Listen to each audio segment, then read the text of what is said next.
एक गांव जहां भारी अकाल पड़ा और उस अकाल के कारण सभी किसान बर्बाद हो गए और उन्हीं किसानों में से एक किसान का लड़का आगे चलकर बना देता है हिंदुस्तान की सबसे बड़ी वेफर कंपनी। 1970 गुजरात के दुंदोराजी गांव में एक बार बुरी तरीके से अकाल पड़ा और सभी किसान बर्बाद हो गए। उनमें से एक किसान पोपट भाई वीरानी ने अपनी जमीन बेच दी और अपने तीनों लड़के चंदू भाई, भिखू भाई और कनू भाई को 20,000 रुपए दिए बाहर कुछ करने के लिए।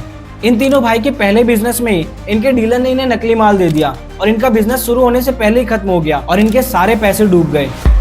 गांव की हालत खराब थी, इसलिए गांव वापस जाने के बजाय ये तीनों भाई अपना गुजारा चलाने के लिए छोटी मोटी नौकरियां ढूंढने लगे और आखिर में गुजरात के एस्ट्रॉन सिनेमा में इन्हें कैंटीन बॉय की नौकरी मिली, जिसमें इनका काम था सिनेमा हॉल के कैंटीन में लोगों को खाना सर्व करना। इन्होंने कैंटीन बॉय के साथ कई छोटे मोटे काम किए, गेट पर खड़े होकर टिकट चेक करना, दीवारों पर पोस्टर लगाना, सिनेमा हॉल्स में कस्टमर की एंट्री करवाना, तो कभी सिनेमा हॉल की फटी हुई सीटों को सिलना। और इन सभी कामों के लिए इन्होंने कभी एक्स्ट्रा पैसों की डिमांड तक नहीं की। चंदू भाई और उनके भाइयों की मेहनत देखकर अब कैंटीन के मालिक ने उन्हें कैंटीन चलाने के लिए दे दिया, जिसके बदले वो हर महीने 1,000 रुपए किराया लेते और उस कैंटीन से आने वाली पूरी इनकम इन भाइयों की होती। उस समय सिनेमा हॉल में सबसे ज्यादा डिमांड थी पोटैटो चिप्स की, लेकिन प्रॉब्लम ये था कि इनका जो सप्लायर था वो कई बार डिलीवरी टाइम पे नहीं करता था। इन्होंने सप्लायर्स भी बदले पर सबकी वही कहानी, ना तो रेगुलर माल आता ना कंसिस्टेंट क्वालिटी। इस प्रॉब्लम को अपॉर्चुनिटी में देखते हुए उन्होंने घर पर ही सेट लगाया और वहीं पे वेफर्स तलना शुरू कर दिया और अपनी कंपनी का नाम रखा बालाजी वेफर्स। 1989 अपने वेफर्स की बढ़ते डिमांड को देखकर